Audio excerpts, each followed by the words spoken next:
Hi friends, welcome to Pooja's channel. இன்றைக்கி நம்ம பார்க்க போகிற பழமொழி களவும் கற்று மரம். இதோட ஆக்சுவல் பழமொழி என்னென்னா, களவும் கற்று மரம். களவுனா திருடுறது, கற்று அப்படின்னா பொய் பேசுகிறது. அதனால் திருடுறதையும் பொய் பேசுகிறதையும் நம்ம லைஃப்பில் இருந்தே மறக்கணும். அதுதான் இந்த ப்ராவர்போட பொருள். ஆனால் இதை எல்லாம் திருடுறதையும் கற்றுட்டு மறக்கணும் அப்படின்னு சொல்லுவாங்க. அது ஆக்சுவலி மீனிங் கிடையாது. திருடுறதையும் பொய் பேசுகிறதையும் நம்ம லைஃப்பில் இருந்தே அவாய்ட் பண்ணணும், மறக்கணும். இதுதான் இந்த ப்ராவர்போட ஆக்சுவல் மீனிங். இனியோட பழமொழி இதுதான். திரும்ப நம்ம நாளைக்கு வேறு பழமொழியை பார்க்கலாம் நெக்ஸ்ட் வீடியோவில்.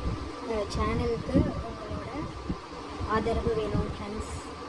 சேனலை சப்ஸ்கிரைப் பண்ணுங்கள், லைக் பண்ணுங்கள், ஃப்ரெண்ட்ஸ்க்கு ஷேர் பண்ணுங்கள். Okay, bye, take care, see you.